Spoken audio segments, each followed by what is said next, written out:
तर बघा, किल्ला, पुस्तक, तुम्ही, तिच्या हे शब्द दिसत आहे तुम्हाला. यापैकी अशुद्ध शब्द तुम्हाला असं पाहून कोणता लक्षात येतो? पुस्तक. पुस्तक. का बरं?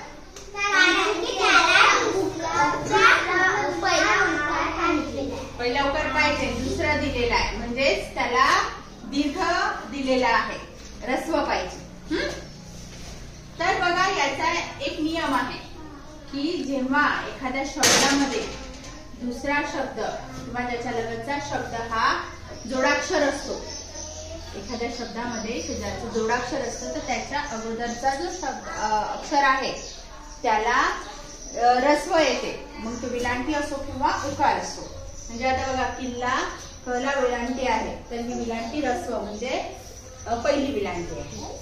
पुस्तक म्हणून हा शब्द तुम्हाला लक्षात आला की हा असा पाहिजे. हा शुद्ध लेखनाचा नियम आहे. तर तुम्हाला श्रुत लेखनाच्या वेळेस किंवा केव्हाही स्पर्धा परीक्षेत सुद्धा, स्कॉलरशिप मध्ये सुद्धा असे शब्द येऊ शकतात आणि त्याच्यामध्ये विचारले जाऊ शकतात.